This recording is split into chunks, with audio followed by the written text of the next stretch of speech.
오늘 우리 이사야 9장을 통해 이 땅에 아기 예수님의 탄생의 의미가 시대적으로 또 우리 개인적으로 어떤 의미가 있는가를 같이 생각해 보도록 하겠습니다.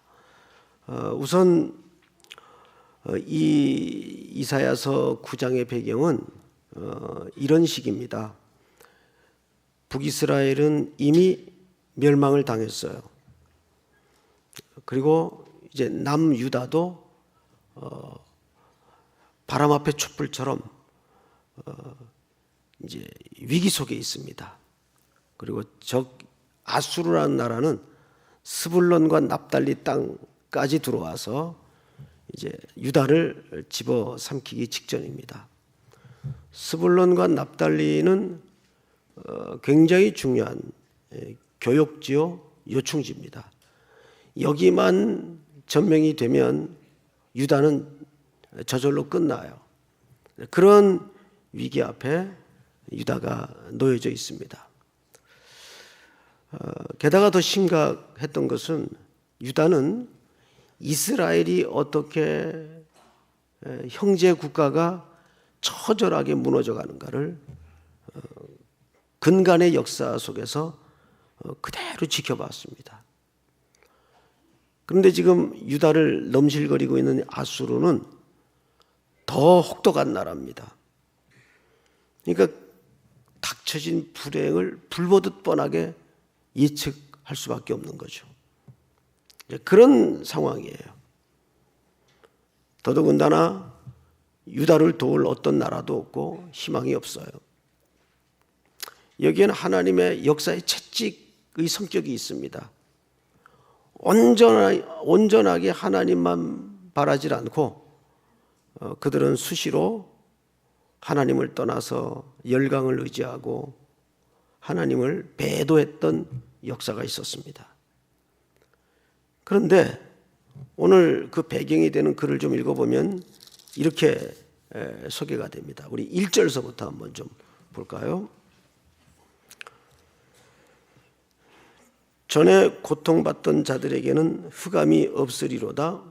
옛적에는 여호와께서 스불론 땅과 납달리 땅이 멸시를 당하게 하셨더니 후에는 해변길과 요단 저쪽 이방의 갈릴리를 영화롭게 하셨느니라. 우리 다 같이 시작. 흑암에 행하던 백성이 큰 빛을 보고 사망의 그늘진 땅에 거주하던 자에게 빛이 비치도다. 빛이 비친다는 소망을 던집니다. 그 빛이 어떤 방법으로 비치는가? 3절. 주께서 이 나라를 창성하게 하시겠대요. 그 즐거움을 더하게 하셨으므로 추수하는 즐거움과 탈취물을 나눌 때의 즐거움같이 그들이 주 앞에서 즐거워하오니. 4절 시작. 이는 그들이 무겁게 맨 멍에와 그들의 어깨의 채찍과 그 압제자의 막대기를 주께서 꺾으시되 미디안의 날과 같이 하셨음이니이다. 여기 미디안의 날이라는 것은 사사기 7장에 이스라엘을 향해 공격에 들어오던 미디안이 숫자가 얼마나 많았던지 중다한 메뚜기 떼와 같다 그랬어요. 그런데 그 어마어마한 미디안 군대를 기드온과 불과 300명밖에 안 되는 이스라엘 병사들이 물리쳐내죠. 결국은 그 일을 하나님이 하신 겁니다. 그런 날과 같이 너희가 승리를 갖고 자유를 얻을 것이다. 약속을 하는 거예요. 어떤 방식으로? 자, 그 방식이 6절입니다. 6절을 볼까요? 이는 한 아기가 우리에게 낳고, 자, 앞을 보실까요? 누가 나요? 아기가 난대요. 이게 등에 망토를 걸고 슈퍼맨이나 또는 배트맨 같은 초인적인 힘을 가진 존재가 난다 해도 믿을똥말똥 할 텐데 아기가 나서 뭐 어떡하겠다는 거예요. 아기는 우리 인생의 시간 속에 어떤 존재입니까? 가장 연약하고 무기력한 존재예요. 이게 하나님의 일하시는 방식이에요. 한 아기가 나고 그랬어요. 이 아기가 뭘 할까요? 그것도 이 아기는 700년 후에 태어날 겁니다. 당장 죽겠는데. 자, 여기에 이 아기 탄생의 예고를 받는 이사야나 이스라엘의 메시지가 있고 또 우리에게 메시지가 있는 거예요. 우리의 현실을 놓고 보면 아주 똑같아요. 당장 죽겠어요. 당장 힘들어요. 그런데 하나님은 언제나 가장 불가능한 방식으로 그 해결책을 모색하고 들어오십니다. 그러니까 하나님의 인생과 세상의 경영 방식은 우리의 산술 속에 있지 않아요.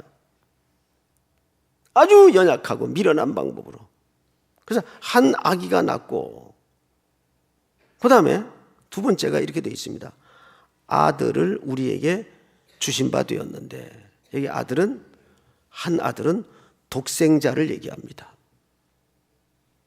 근데 그 독생자가 아기의 모습으로 오시겠다는 거예요.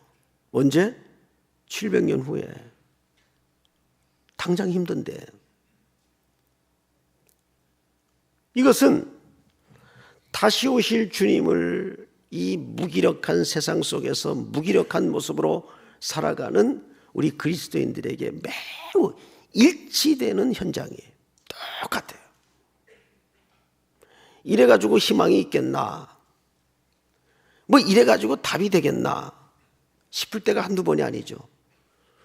네가 믿는 기독교가 너에게 지금 희망이 되는가? 삶의 소망이 되는가? 이렇게 물어 들어올 때가 있죠. 이 나라 현실을 봐도 그렇고 또 한국교회 현장을 봐도 그렇고 우리네 삶을 놓고 봐도 그렇고. 그런데 하나님은 한 아기, 한 아들을 보내시는 방법을 쓰세요. 왜? 그 그리스도의 오심만이 모든 인류가 함께 공감할 수 있는 구원의 소식이 될 수 있기 때문입니다. 자, 이제 그 얘기를 오늘 우리가 성탄절 때마다 읽고 듣고 봤던 예수님의 5가지 이름 속에다가 설명해 놓습니다. 자, 첫 번째 이름이 뭔가 보십시다. 우리에게 주신 바 되었는데 그의 어깨에는 뭘 메었죠? 정사를 메었고, 이 정사라는 말은 government이라고 영어에 되어 있는데 정권 또는 정부 그 뜻이에요. 그 아기 예수님이 우리가 기대하지 않는 새로운 나라의 정권을 가지고 이 땅에 오시는데, 이제 이 아기 예수님의 이름에 대해서 5가지를 소개합니다. 5가지. 이제 첫 번째 이름이 뭡니까? 기묘자. 기묘자라. 기묘자라는 말은 한자 성경을 보면 기이하고 묘하다 그 뜻이에요. 그 풀이만 가지고는 이게 뭘 말하는지 좀 구체적으로 이렇게 와닿질 않죠. 근데 영어 성경에 보니까는 원더풀이라고 돼 있어요. 원더풀. 원더풀이라는 말은 무슨 뜻입니까? 우리 언제 원더풀 합니까? 기분 나쁠 때? 아니죠. 언제 원더풀 하죠, 우리? 놀라운 일일 때, 기쁘고 놀라운 일일 때. 이거를 이제 프랑스 사람들은 노엘 그랬죠. 기쁘고 복된 소식이다. 구주가 나셨다. 그러니까 원더풀이라는 말은 2가지 의미를 담고 있습니다. 놀라운 분이 오실 것이고 그분이 놀라운 일을 행하실 것이다. 우리의 이성을 뛰어넘고 우리의 산수를 뛰어넘는 놀라운 분이 오시는데 놀라운 방식으로 오셨고 놀라운 일을 그분이 행하실 것이다. 여러분, 그 약속과 그 사실을 믿습니까? 그분은 놀라운 일을 행하실 거예요. 저와 여러분들에게 이미 하셨고, 자, 근데 그분의 또 하나의 이름이 있어요. 뭡니까? 모사라. 모사. 이 모사라는 말은 이런 뜻입니다. 이 모사라는 말이 카운셀러, 보혜사를 뭐라 그래요? 카운셀러라 그럽니다. 파라클레토스라 그러죠. 파라라는 말은 옆에, 또 클레토스라는 말은 옆에 불러냄을 입은 자. 예수님은 우리에게 모사가 된다. 우리가 한국 사람들이 갖는 모사에 대한 어감은 조금 부정적이에요. 꾀돌이에다가 얍삽한데다가 좀 그런 이미지를 갖고 있는데, 모사는 지혜자를 얘기합니다. 항상 우리의 인생길에 카운셀러가 되어주시고 늘 내 곁에서 우리의 대언자가 되어주시는 거예요. 누가? 예수님이. 그런 의미에서 예수님은 보혜사적 성격을 갖고 있어요. 우리 한번 볼까요? 요한일서 2장을 한번 보십시다. 요한일서 2장 한번 같이 읽겠습니다. 시작. 나의 자녀들아, 내가 이것을 너희에게 쓰면 너희로 죄를 범하지 않게 하려 함이라. 만일 누가 죄를 범하여도 아버지 앞에서 우리에게 대언자가 있으니 곧 의로우신 예수 그리스도시라. 아버지 앞에서 우리에게 누가 있죠? 대언자가 있어요. 이 카운셀러예요. 보혜사. 그러니까 예수 그리스도의 직능 가운데 사실은 보혜사적 기능이 있어요. 근데 요한복음 14장을 한번 볼까요? 띄워주세요. 시작. 내가 아버지께 구하겠으니 그가 또 다른 보혜사를 너희에게 주사 영원토록 너희와 함께 있게 하리니. 자막을 좀 그대로 두십시오. 자, 여기 우리가 조심해서 봐야 될 단어 하나가 있는데, 그가 또 다른 보혜사를 너희에게 주사 그랬어요. 여기 다르다라는 말은 알로스라는 단어를 썼어요. 알로스. 그런데 헬라 말에는 다르다라는 말을 알로스 말고도 헤테로스라는 말도 써요. 헤테로스는 어떻게 다른가 하면, 여기 지금 찬송가 책이 있어요. 여기 물 담긴 컵이 있어요. 이건 달라요. 다르죠? 이거는 질적으로도 달라요. 헤테로스예요. 그런데 말고 여기 두 권의 찬송가가 똑같이 있어요. 이 둘은 본질적으로 같은 책이에요. 그렇죠? 찬송가가 두 권이. 근데 이 책하고 이 책은 사실 다른 책이죠. 이거는 송태근이 성경책이고 찬송가 책이고, 여기 있는 책은 김일호 목사님 찬송가 책이에요. 이 두 권은 찬송가라는 본질은 같은데 다른 책이에요. 이렇게 다를 때는 알로스라는 단어를 써요. 그래서 요한복음 14장 다시 한번 띄워주세요. 내가 아버지께 구하겠으니 그가 또 다른 보혜사를 했을 때, 이 보혜사는 성령님을 얘기하죠. 그러니까 성령님은 본질적으로 누구와 동격입니까? 예수님과 동격이에요. 그런데 이 두 분은 다른 분이죠. 이것을 우리는 삼위일체 교리라고 합니다. 다른 분이에요. 그러니까 쓰는 단어가 틀려요.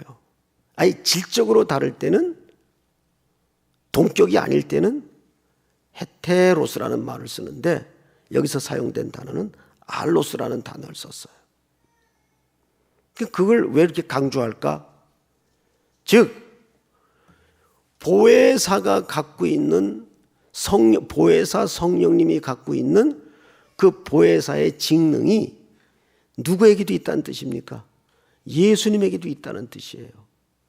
지금도 예수님은 우리를 위해서 아까 요한일서 2장 1절의 말씀처럼 끊임없이 아버지께 대언해 주시는 분이세요.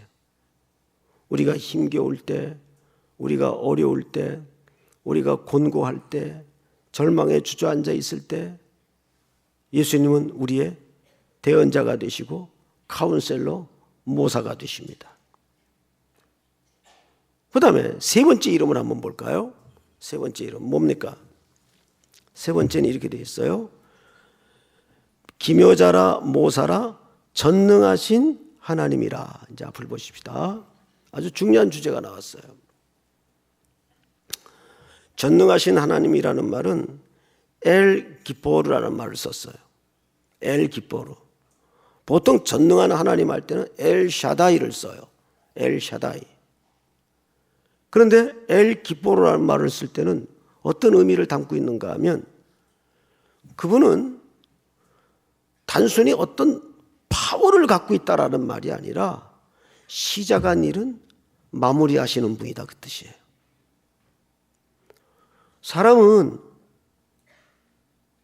계획이 있고 의욕이 있어도 능력이 안 되면 못해요. 근데 하나님은 계획하시고 하다가 우리의 상황을 보시고 넌 도저히 안 되겠다. 그리고 손 터는 분이 아니에요. 끝까지 집요한 그분의 열심과 사랑으로 우리를 어떻게 합니까?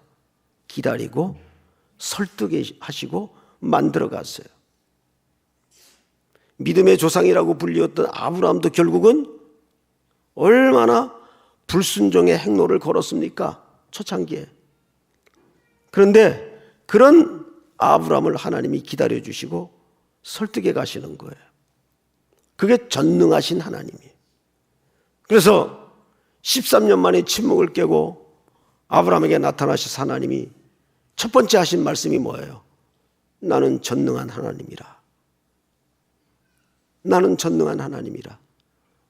그 말은 내가 시작한 일은 내가 반드시 끝낸다. 우리는 그 전능하신 하나님을 믿으셔야 합니다. 우리의 상황에 따라서 나의 어떤 수준에 따라서 일이 될 수도 있고 안 될 수도 있고 중간에 포기될 수도 있고 하나님의 시작하신 일은 그런 법은 없어요. 그래서 계시록에 보면 예수님이 자기를 가리켜 나는 알파와 오메가요. 알파와 오메가라는 말은 헬라 말로 첫머리요 마지막 글자 오메가입니다. 그래서 우리가 종말을 기다리고 있다는 말은 막연히 세상이 끝날 날을 기다리고 있다는 뜻이 아니에요. 종말을 기다리고 있다는 것은 하나님의 계획이 완성되고 충만해지기까지를 기다리고 있는 겁니다. 이게 적극적인 종말에 대한 태도예요. 단순히 세상이 심판으로 다 끝이 날 것이고 이런 개념이 아닙니다. 신자가 기다리는 종말의 시간의 의미는. 그 다음에 전능하신 하나님이라. 그 다음에 영존하시는 아버지라. 이 제일 어려운 대목이죠. 예수님이 뭐라고요? 영존하시는 뭐라고요? 아버지래요. 예수님이 아버지십니까? 이 히브리 말에 이 아버지라는 말이 아부라는 말이 아부. 예수님이 아버지 아니잖아요. 아들이잖아요. 근데 왜 여기다가 아버지라는 말을 썼을까요? 이 영어 명사로는 father 이 단어를 썼어요. 왜 예수님 보고 아버지라고 그래요? 그런데 히브리 사람들은 아부라는 이 아버지의 의미를 육신의 아버지를 말할 때도 아부라는 말을 쓰지만 창조주를 말할 때 아부라는 말을 씁니다. 예를 들어서 욥기에 보면 이런 문구가 있어요. 그냥 제가 읽어드릴게요. 들으십시오. 비에게 아비가 있느냐? 이슬방울은 누가 낳았느냐? 여기 비라는 말은 가수 비를 얘기하는 게 아니고 하늘에서 내리는 비를 얘기하는 거. 예? 비에게 아비가 있느냐? 이슬방울은 누가 낳았느냐? 이 질문을 합니다. 이 말은 창조주가 누구냐 그 뜻이에요. 아부라는 말 속에 father라는 개념이 있지만 또 한편에 무슨 개념이 있다고요? 창조주라는 개념이 있어요. 예수님은 창조주이십니까? 아닙니까? 예수님은 창조주십니다. 이 세상이 조성될 때, 우리의 구원이 시작될 때 하나님과 같이 만드셨고 같이 설계하셨습니다. 자, 첫 번째 이름이 뭐죠? 기묘자라. 두 번째 이름, 이번 성탄 때 이거 그냥 외웁시다. 모사라. 모사의 의미는 카운셀러. 기묘자의 의미는 원더풀. 놀라운 일을 행하시는 분이다. 놀라운 분이다. 세 번째 이름은요, 전능하신 하나님. 한 번 시작하신 일은 완성하시는 하나님. 네 번째는요, 영존하시는 창조주, 아버지. 그 다음에 마지막 다섯 번째 이름이 있어요. 뭡니까? 평강의 왕. 히브리 말로는 평강을 뭐라 그래요? 샬롬. 샬롬의 복이 최고죠, 사실은. 이걸 헬라 말로는 에이레네 이렇게 얘기합니다. 그럼 이 샬롬이 갖는 의미가 뭘까요? 샬롬이라는 말은 끊어진 양자의 꼭지점을 직선으로 잇는다 그 뜻이에요. 다시, 끊어진 양자의 꼭지점을 직선으로 잇는다 그 뜻이에요. 그러니까 샬롬이라는 핵심 가치는 관계 회복을 얘기합니다. 인류의 비탄과 도탄이 어디서부터 시작이 되죠? 하나님께로부터 분리가 되면서 인류에게는 핍절과 궁핍과 사망과 죄악이 찾아오는 겁니다. 그래서 인류의 역사는 결국, 성경의 역사는 에덴으로의 회복을 얘기하는 거예요.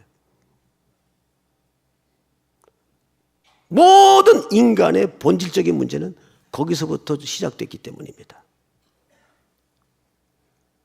그래서 아버지를 찾아가는 길이에요, 인류의 문제는. 그래야 진정한 평화가 옵니다. 예수님이 태어나던 시대에 로마 시대를 보통 무슨 로마라 그랬어요? 팍스 로마라 그랬어요. 그 팍스라는 말이 평화라는 얘기인데, 로마의 평화는 그 실체가 뭡니까? 힘으로 지배하던 평화예요. 그 힘의 균형이 깨지면 평화도 깨집니다. 힘의 질서가 지배하던 평화예요. 이게 평화의 허구성이죠. 그런데 예수님이 주시는 평화는 아버지께로부터의 회복을 얘기하는 거예요. 관계 개념이에요. 물리적 개념이 아닙니다. 예수님이 그 평강의 왕으로 이 땅에 오시는 거예요. 우리를 아버지께로 회복시키기 위해서 아기의 모습으로, 전혀 사람들이 기대하지 않았던 모습으로. 그런데 이 일을 어떻게 이루십니까? 7절 끝에 보니까 이렇게 돼 있어요. 7절 끝에 만군의 여호와의 열심히 이를 이루시리라. 자, 하나님이라는 단어 앞에, 여호와라는 단어 앞에 수식어가 하나 붙어 있죠. 만군의 여호와. 만군이라는 말은 군사 개념이에요. 전쟁 개념이에요. 이 말은 무슨 뜻입니까? 이런 수식어 하나에도 하나님이 담아내고 전하고자 하는 메시지가 틀려요. 이 말 속에는 내가 너희를 위해서 원수의 세력과 싸우며 이 일을 반드시 성취하겠다. 만군의 여호와의 열심히 이를 이루시리라. 어떻게 이루실까요? 우리 몇 가지 신뢰를 성경을 근거로 한번 같이 이야기 나눠봅니다. 사복음서에 보면 예수님이 태어나시는 왕의 족보가 등장하는 책이 있습니다.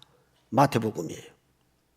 마태복음은 1장의 족보가 등장을 하는데 3등분으로 나눠져 있어요. 아브라함에서부터 다윗까지 14대가 기록이 됩니다. 다윗에게서부터 바벨론 유배까지 14대가 기록이 됩니다. 바벨론 유배서부터 예수 그리스도가 태어나기까지 14대가 기록이 됩니다. 근데 꼭 14대에서 14대만 기록한 건 아니에요. 일부러 기법상 14대라는 족보를 맞추는 겁니다. 어떤 이유 때문에. 자, 14대는 무슨 숫자가 두 개가 합해진 겁니까? 예, 7이라는 숫자가 겹쳐진 거예요. 7은 충만한 수요, 완전한 수입니다. 그래서 그날은 안식의 수이면서 기뻐하고 즐거워하는 수예요. 그거를 확증적으로 이루어 가시는 거예요. 그래서 두 번 겹치게 만듭니다. 그렇게 해서 아브라함에게서부터 다윗까지 14대요. 다윗에게서부터 바벨론 유배까지 14대요. 바벨론 유배에서부터 그리스도가 오실 때까지 14대로 기록이 됩니다. 자, 그런데 재밌는 것은 이 족보를 보다 보면 도무지 히브리 정통 개념상 들어가서는 안 될 인물들이 4명이 들어가 있어요. 그것도 여자 이름이 들어가 있습니다. 아시죠? 다말, 바세바, 라합, 이방 여인 룻. 더더군다나 이들의 출생을 뒤져보면 도무지 족보에 얹기는커녕 이스라엘 역사에도 부끄러운 이력을 갖고 있어요. 그런데 떡하니 이 4명의 여인이 들어갑니다. 어떻게 들어갔나요? 참 기맥힌 사연들이 한 여인마다 녹아져 있습니다. 아시는 대로 룻은 이방 여인입니다. 모압 여인이에요. 그 땅으로 기근을 피해 떠났던 나오미의 가족이 두 아들도 남편도 다 죽고 여자 셋만 남아요. 과부 셋만 남아요. 과부 셋이 남았다는 건 집안이 끝났다는 얘기입니다. 고향 땅에 다시 풍년이 왔다는 소식을 듣고 나오미가 돌아오죠. 그때 따라 나섰던 며느리가 룻입니다. 어머니의 하나님이 내 하나님이 되고 어머니의 백성이 나의 백성이 됩니다. 그것은 단순히 효 차원이 아니에요. 어머니 날 계속 그 본문을 갖다 틀어대는데 그건 효도에 관한 이야기가 아니라 신앙 고백에 관한 이야기예요. 그래서 그는 베들레헴 땅으로 들어와서 어머니를 섬기는데 당장 떼거리가 없으니까 보아스의 밭에 가서 이삭을 줍습니다. 보아스는 그 지방에서 가장 유력한 자, 부자입니다. 그리고 그 보아스가 이 룻을 아내로 맞이하죠. 그러면 보세요. 대가 끊어질 뻔했던 이 집에 이방 며느리 룻이 들어와서 보아스와 결혼하는 바람에 아들을 낳았는데 그 아들을 낳아서 누구의 품에 안깁니까? 나오미의 품에 안겨요. 그 아들이 누굽니까? 오벳입니다. 오벳은 아시는 대로 누구의 아버지가 되죠? 이세. 이세는 누구를 낳았어요? 다윗을 낳고 다윗의 할아버지가 돼요. 그러면 그 이방 여인을 맞이했던 보아스는 출신이 어떻습니까? 족벌 연구해 보면 참 기가 막혀요. 이스라엘 백성들이 가나안 땅에 들어가기 전에 여리고성을 점령하기 전에 정탐꾼 둘을 들여보내죠. 그때 그 정탐꾼을 숨겨줬던 여인이 기생 누구죠? 라합이에요. 라합이 숨겨줘요. 그리고 이스라엘 백성들 들어갈 때 그들은 보호를 받죠. 그리고 그 기생 라합은 살몬이라는 이스라엘 남자와 결혼을 합니다. 기생 출신 라합과 유다 남자 살몬이 결혼을 해서 낳은 아들이 누굽니까? 보아스예요. 족보 희한하죠? 그게 보아스예요. 바세바는 어떤 여인입니까? 우리아의 아내였어요. 다윗이 범죄를 합니다. 그 심판으로 첫째 잉태되었던, 범죄로 잉태되었던 아들은 죽죠. 그리고 아내로 맞아 정식으로 결혼하여 얻어진 아들이 솔로몬입니다. 솔로몬은 아시는 대로 다윗도 그렇게 원했던 성전 건축을 완성해서 하나님 앞에 봉헌한 자입니다. 구약의 성전은 뭐의 모형이에요? 오실 그리스도의 모형이에요. 그래서 솔로몬 속에 오실 그리스도의 모형이 감춰져 있는 겁니다. 솔로몬의 또 다른 이름이 있죠. 여디디야. 사랑을 입은 자라는 뜻입니다. 사랑을 입은 자. 마지막 여인 다말은 어떤 여인입니까? 예수님이 유다 지파에서 났어요. 유다의 집안에 시집을 들어가죠. 남편이 죽어 일찍. 그러니까 유다가 며느리에게 너 친정집에 가 있어라. 내 시동생이 아직 어리니 잘하면 내가 연락하마. 연락이 안 와요. 이러다가 집안의 대가 끊어지겠네요. 그러니까 이 다말이 장녀로 변장을 해서 시아버지에게로 들어갑니다. 방식은 옳지 않았는데 그의 믿음은 옳았어요. 그래서 쌍둥이를 낳게 되죠.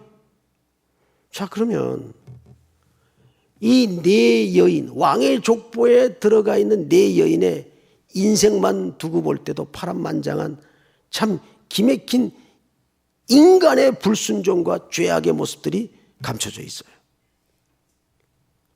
그런데 하나님은 그 죄를 뚫고 불순종의 역사의 언덕을 넘어 이 땅에 누구를 보내시는 겁니까?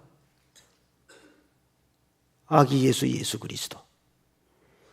하나님의 열심히 이 일을 이루시는 거예요. 결정적으로 위기가 봉착되죠. 마리아와 요셉의 경우입니다. 두 사람도 주춤했고 머뭇거렸어요. 어찌 내게 이런 일이 있을 수 있겠습니까? 요셉은 가만히 끊고 자 있죠. 그때 이 마지막 그리스도가 오시기까지의 주자 두 명은 결국 하나님의 말씀에 순종함으로 아기 예수는 이 땅에 태어나게 된 겁니다. 마리아와 요셉의 신앙이 아니에요. 하나님은 이 두 사람을 설득하셨습니다. 내 안에 데려오기를 염려하지 마라. 마리아야, 두려워하지 마라. 끊임없이 하나님의 열심으로 하나님이 인생들을 설득하시고 죄를 뚫어내시고 불순종의 언덕을 넘으셔서 이 땅에 하나님의 열심을 이루어 오신 겁니다. 여러분, 사람들끼리 아무리 네가 옳네 내가 옳네 네가 틀리네 내가 틀리네 할지라도 큰 의미 없어요. 이걸 아셔야 돼요. 늘 하나님이 이기십니다. 그렇죠? 늘 하나님이 이기시는 법이에요. 이 이야기를 마태가 언제 합니까? 요한이 목베어 죽임을 당하려고 체포되었을 때 이 이야기를 인용합니다. 우리 마지막으로 마태복음 4장을 띄워주세요. 교독합니다. 예수께서 요한이 잡혔음을 들으시고, 요한이 잡혔어요. 갈릴리로 물러가셨다가, 시작. 나사렛을 떠나 스불론과 납달리 지경 해변에 있는 가버나움에 가서 사시니 이는 선지자 이사야를 통하여 하신 말씀을 이루려 하심이라 일렀으되, 시작. 스불론 땅과 납달리 땅과 요단강 저편 해변길과 이방의 갈릴리여, 흑암에 앉은 백성이 큰 빛을 보았고 사망의 땅과 그늘에 앉은 자들에게 빛이 비추었도다 하였느니라. 시작. 이때부터 예수께서 비로소 전파하여 이르시되 회개하라 천국이 가까이 왔느니라 하시더라. 아멘. 이때야말로 유대 민족은 가장 희망 없는 자리에, 가장 희망 없는 역사의 장면을 만나고 있을 때입니다.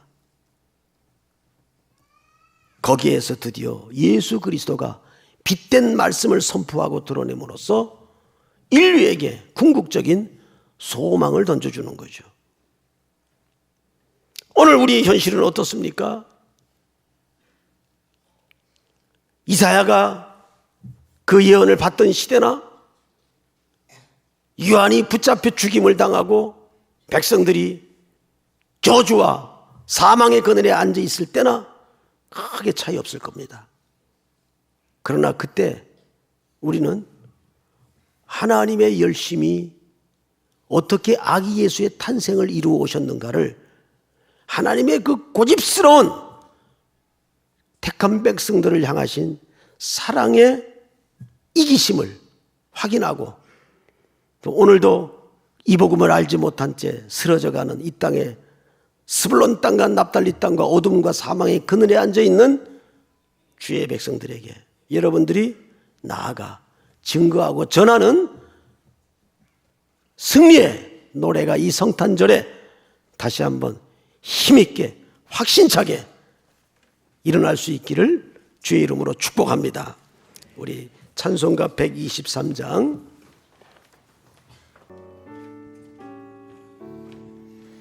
저 들밖에 한밤중에 양팀에 자던 목자들 전사들이 전하여 주나신 소식 들었네. 노엘 노엘 노엘 노엘 이스라엘 왕이 나셨네. 서동방에 별하나 이상한 빛을 비추어 이 땅 위에 큰 영광이 나타날 징조 보였네. 노엘 노엘 노엘 노엘 이스라엘 왕이 나셨네. 그 암별이 베들레헴 향하여 바로 가더니 아기 예수 누신지 그 위에 오자 멈췄네. 노엘 노엘 노엘 노엘 이스라엘 왕이 일어나셔서 찬양하시겠습니다. 저 동방에 박사들이 새아기 보고 절하고 그 몸에 앞하여로서 세 가지 예물 드렸네. 노엘 노엘 노엘 노엘 이스라엘 왕이 나셨네. 아멘. 이 시간 주신 말씀을 생각하면서 기도하였으면 좋겠습니다. 절망의 땅에 우리 구주 예수님께서 오셨습니다. 그 예수님께서는 지금도 우리를 위하여서 중보하시는 중보자이십니다. 우리의 처한 상황이, 우리의 가정이, 또 우리의 사업장이, 또 우리의 나라가, 또 우리의 교회가 처한 상황이 아무리 절망스럽다고 할지라도 여전히 우리 주 예수님이 소망 되심을 믿으시기 바랍니다. 그 예수님을 더욱더 의지할 뿐만 아니라 그 소망 되신 주님을 전파하는 우리 모두가 되게 해달라고, 특별히 지금 레바논 땅에 그 복음을 들고 나가 있는 선교대원들이 있습니다.